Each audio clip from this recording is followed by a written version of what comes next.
It's time for the news. In today's top stories, the President of the Republic, Abdulmajid Tebboune, today had talks with the President of Turkey, Recep Tayyip Erdogan, now on an official visit to Algeria. The Prime Minister Nadir Al-Arbawi has said that the vision of President Abdulmajid Tebboune has given priority to the development dimension as a crucial axis of any plan to lay the foundations for peace and stability in the African continent. As the Israeli army pursued its attacks on the Gaza Strip, Palestinian Prime Minister Mohammed Shtayyeh once again called on the international community to not remain silent and work towards putting an end to the attacks and crimes perpetrated by the Israeli in Gaza. Hello and welcome to Radio Algeria International. I'm Jamal Thmani. The President of the Republic, Abdulmajid Tebboune, today had talks with the President of Turkey, Recep Tayyip Erdogan, now on an official visit to Algeria.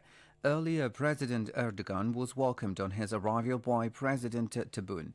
Previously, the Turkish president paid tribute to the martyrs, led a wreath of flowers at the Martyrs' Sanctuary. Let's recall that the two presidents will co-chair the second session of the Turkish High-Level Cooperation Council. Evoking President Erdogan's visit to Algeria, the president of the Algerian-Turkish Cooperation Center, Mohammed Ouarab, has this to say. The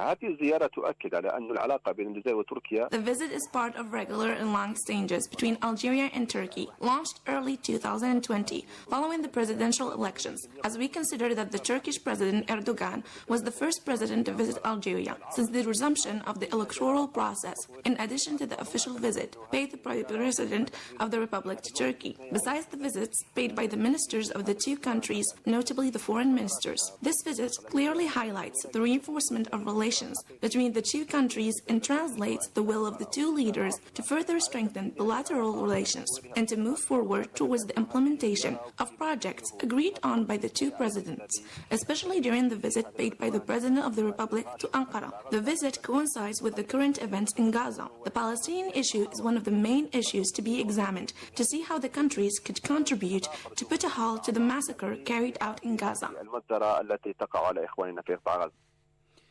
The Chief Executive Officer of the Sonalgaz Group, Murad Acel, has received the Chief Executive Officer of the Turkish Energy Group, Renacor Energy Investment, Mesut Toprak, to examine the ways of reinforcing investment between the two companies, notably in the field of renewable energy. This visit is part of the partnership development of the Sonalgaz Group on an international level.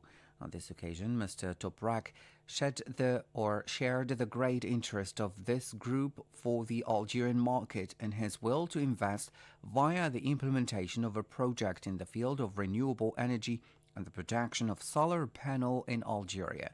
Mr. Acel added that Sonalgaz was ready to strengthen and widen the cooperation with Turkish companies, recalling the historic relations uniting the two countries, especially in the economic cooperation.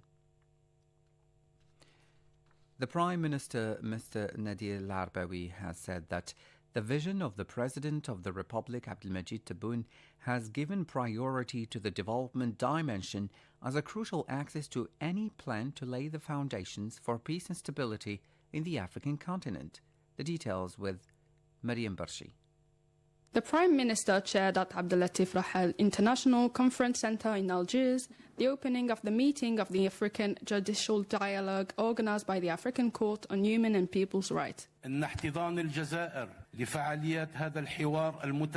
Algeria's hosting of this dialogue, which coincides with the holding of the meeting of the African Court on Human and People's Rights, reflects the importance that Algeria grants to human rights in their various political, economic and social dimensions under the leadership of the President. The enshrinement of the rights to development is closely linked to addressing the worsening situation in several regions of our African continent, in particular in the Sahel, which was adopted by Algeria in its global approach aimed at addressing the multidimensional crisis. He has reiterated the call made by the President of the Republic, Abdulmajid Tebboune, on freedom-loving people, men and women of conscience, throughout the world lawyers and organizations for human rights defense with a view to take legal action before the International Criminal Court, ICC, and other international human rights organizations against the Zionist entity for its crimes against the Palestinian people, particularly in the Gaza Strip. He recalled the appeal to the international community to assume its responsibilities, provide international protection to the brotherly Palestinian people,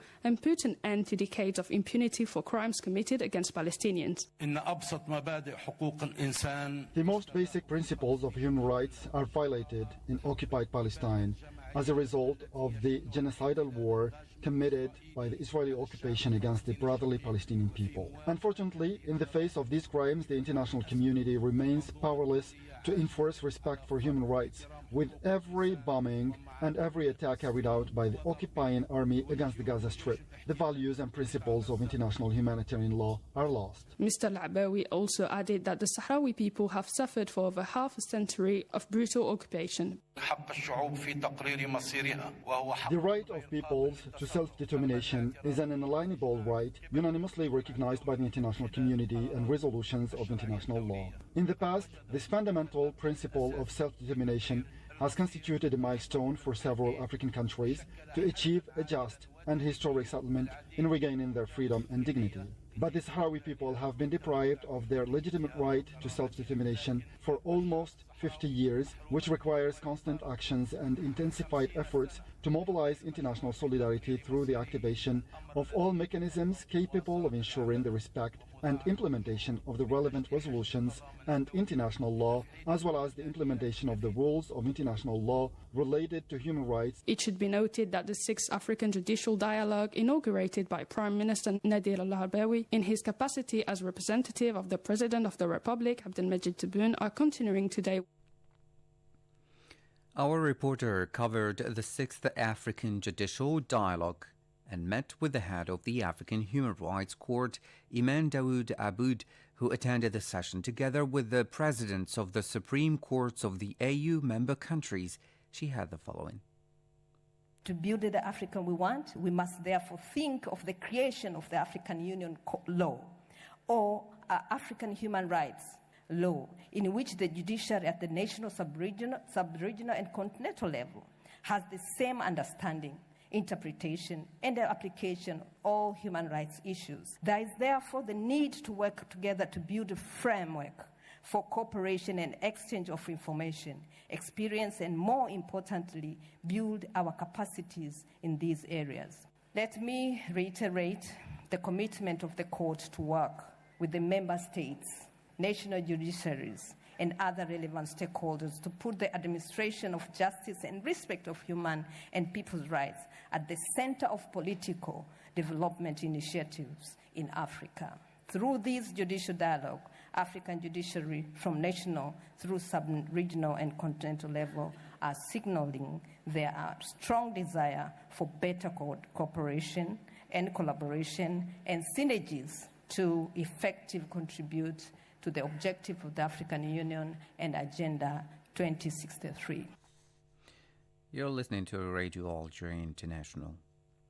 The President of the National People's Assembly, Brahim Boughali, has held the vote of new laws related to the field of news regarding written, electronic and audiovisual media. Mr. Boughali added that the vote of these legal texts will have a positive impact on this profession and will strengthen its credibility, notably on the cybernetics war targeting peoples and their values. Now, as the Israeli army pursued its attacks on the Gaza Strip, the Palestinian Prime Minister Mohammed Shtayyeh once again called on the international community to not remain silent and to work towards putting an end to the attacks and crimes perpetrated by Israel in Gaza. Addressing a weekly meeting of his cabinet, he urged the United Nations and the Red Cross to take up their responsibilities and raise their voices against the massacres carried out in Gaza, notably the killing of women and children and elderly people. He deplored that despite the horror, some countries were still opposed to a ceasefire, thus encouraging the Israeli occupying authorities to perpetrate more crimes and to ignore the international humanitarian law and all international treaties. This came as the humanitarian situation in the Palestinian enclave continued to deteriorate, notably near the Indonesian hospital, which is still besieged by the Israeli tanks. Palestinian sources affirm that 400 patients remained in the hospital, while 200 others had been evacuated after it was hit by air strikes that killed at least 12 people. Scores of Palestinians, including women and children, were killed or wounded in renewed attacks that targeted various parts of the Gaza Strip, including a school in Fallujah and Beit Lahia in the northern part of the territory. The executive director of the World Health Organization Health Emergencies Program, Mr. Michael Ryan, addressed in a press conference the situation of the health sector in Gaza, including the recent evacuation of patients from Al-Shifa Hospital. He had this to say. The health system in Gaza is under extreme pressure. The vast majority of health hospitals are closed. There are only 10 of the 36 health hospitals that were functioning in Gaza now functioning in any way at all, and even they are struggling to function. Almost all of the health facilities in the northern part of Gaza, north of the Wadi Gaza line, have ceased functioning as hospital facilities at this stage. Obviously, you've seen and watched the unfolding situation at Al-Shifa Hospital, but there are also other facilities like the Indonesian hospital, which are now coming under extreme pressure as well, and may need, and the health staff there may be requesting some form of evacuation in the coming days. Speaking about the possible epidemic outbreak due to the recent rains and the drop in temperatures, he added. We're seeing large numbers of people packed into refuges, packed into UNRWA schools, packed into various other kinds of centres. This is creating a concentration of people which is driving epidemic risks, and the rains over the last 24 hours have really added to that. There really has been heavy rain. It has flooded a lot of the makeshift camps, and it is generating all kinds of risks. And it's not just the risks of diarrheal disease. The sudden drop in temperature is going to create a problem with pneumonia in children, the stress that those kids are under, the nutritional status that those children have, make it a recipe for epidemics. This is an absolute recipe for large-scale epidemics amongst this population, and that, as a public health risk, right now will begin to approach the same level as the injury crisis that we have and the crisis in the hospitals. That was the Executive Director of the World Health Organization Health Emergencies Program, Mr. Michael Ryan. The United Nations Children's Fund UNICEF has warned that a real health tragedy is looming due to the lack of fuel and water. A UNICEF spokesman said at a press briefing in Geneva that if there is not enough fuel, we are going to see the collapse of sanitation services or a perfect storm caused by the outbreak of disease. The English service of Radio Algeria International contacted the communications specialist at the UNICEF State of Palestine, Ms. Mina Nasser, who described the situation on the ground.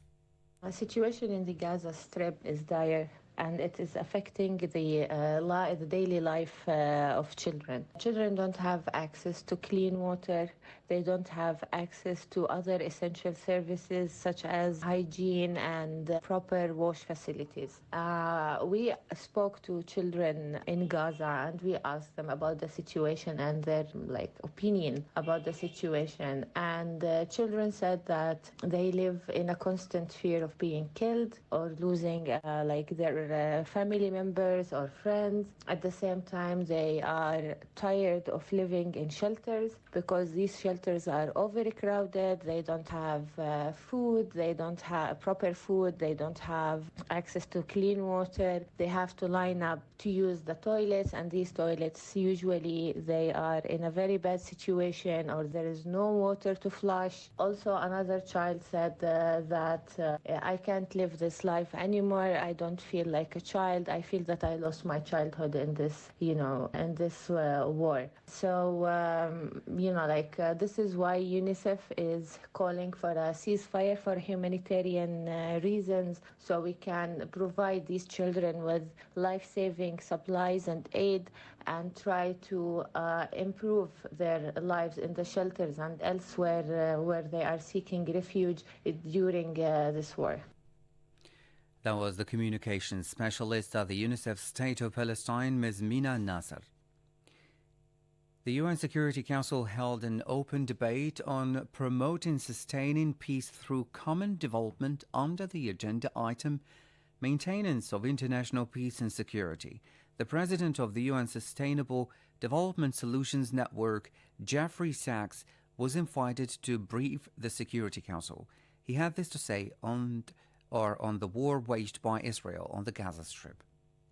Consider in a similar way the war in Israel and Palestine. Here, too, the war could be ended quickly by the Council enforcing the many UN Security Council resolutions made over several decades calling for a return to the 1967 borders, an end of Israel's settlement activities in the occupied territories, and the two-state solution, including in UN Security Council's resolutions 242, 338, 1397, 1515, and 2334. It is clear that Israel and Palestine are unable to reach agreements in line with these UN Security Council resolutions. It is high time, therefore, in my view, for the UN Security Council to enforce its decisions by implementing a just and lasting solution that is in the interests of both Israel and Palestine. My recommendation to this Council is that it immediately recognize the state of Palestine in a matter of days or weeks and welcome Palestine as a full member of the United Nations, with the capital in East Jerusalem and with sovereign control over the Islamic holy sites. The Council should establish a peacekeeping force drawn heavily from the neighboring Arab countries to help provide security in Palestine. That was the president of the UN Sustainable Development Solutions Network, Jeffrey Sachs. And now a reminder of our top stories.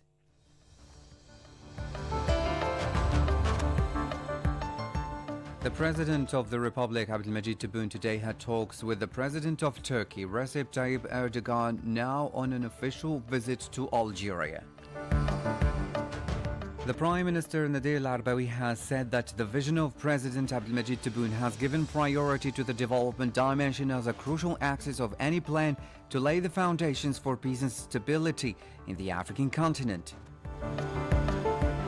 As the Israeli army pursued its attacks on the Gaza Strip, Palestinian Prime Minister Mohammed Shtayyeh had once again called on the international community to not remain silent and work towards putting an end to the attacks and crimes perpetrated by the Israeli in Gaza.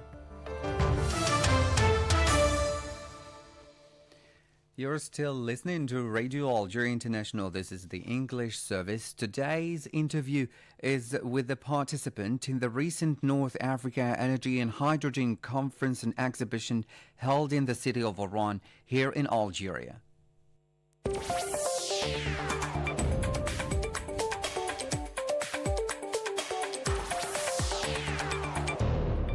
In the city of Oran, at the 2023 NAPAC.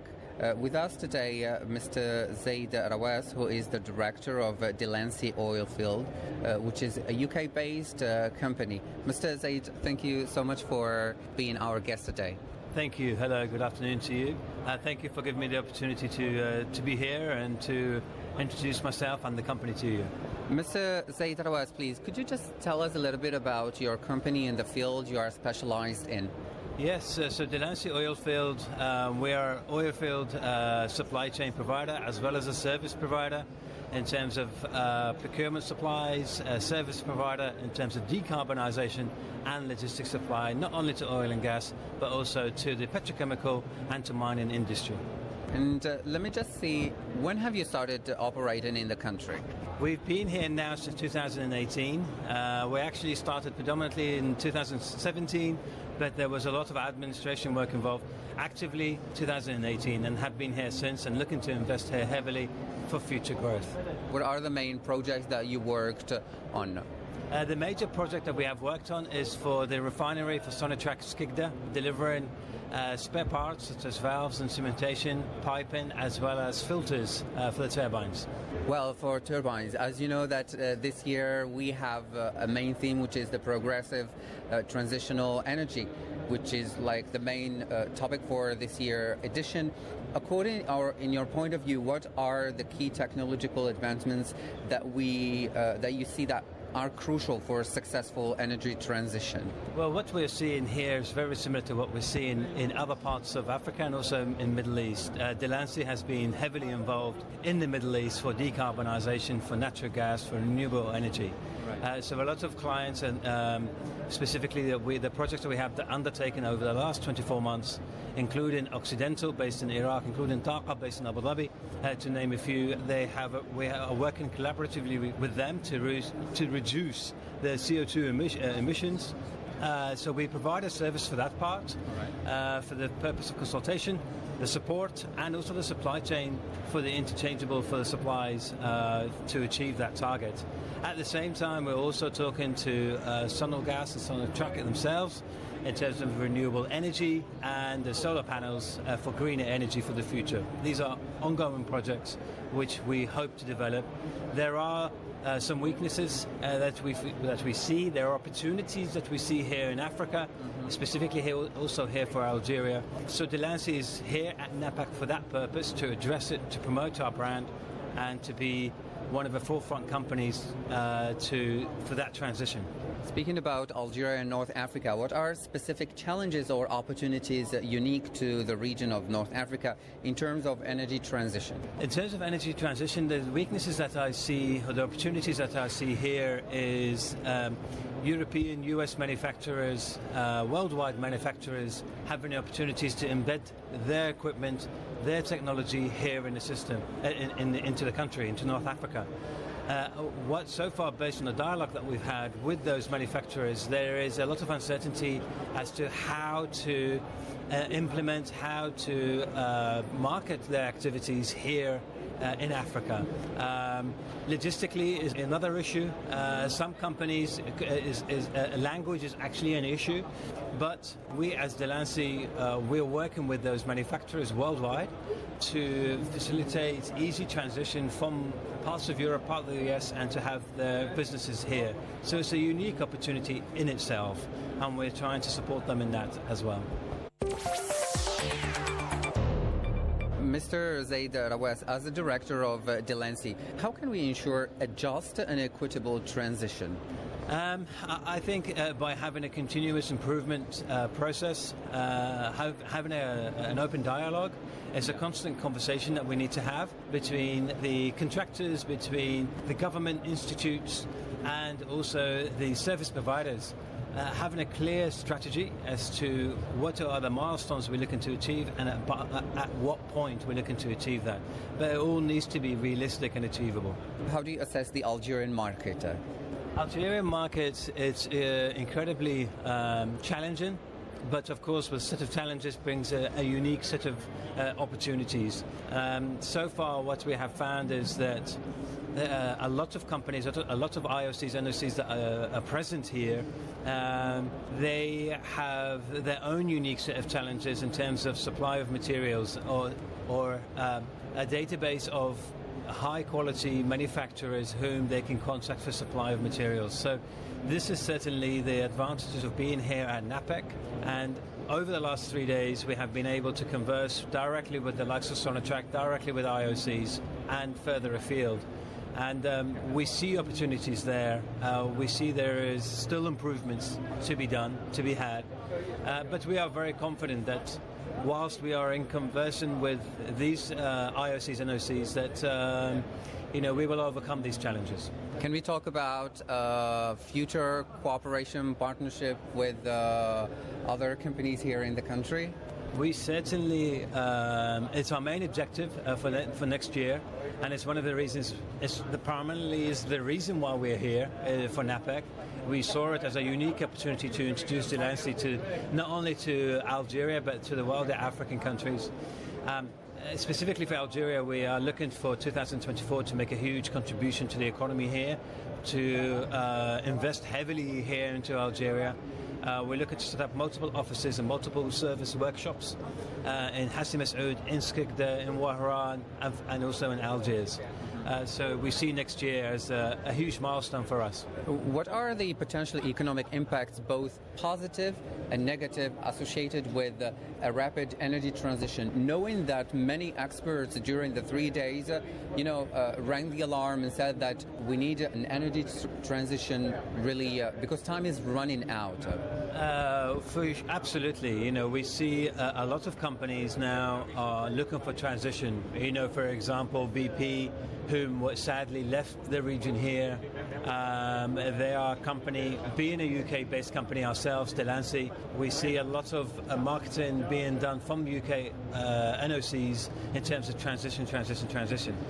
So we see there is a uniqueness here in Algeria in terms of this transition, but of course this will take time. This needs a lot of patience, and for us, Delancey, we are embracing that unique opportunity that's forthcoming in the year ahead, and we hope to become a part of it. What are the measures taken by Delancey for mitigating the impact of climate change? For us, sustainability is a crucial factor. For us, we're taking incredible measures not only in our UK headquarter office, but also globally. We're talking about less travel, electric vehicles. We're looking about less usage of transferable heat and more in terms of green gases and green energy, as it were. And at the same time, we're taking small steps and incredibly large steps, some of which I have named, but also the usage of paper. We're limiting that. Before, we were using, just in our UK office, in the region of about 2.5-3 tons of paper per year. Now we're trying to limit that as much as we can. So currently, so far this year, we're in the region of about 800, less than 1 ton. Zaid Rawas, you are director of Delancey Oil Field, a company based in the UK. Thank you so much for answering our questions and being our guest for today. Thank you so much.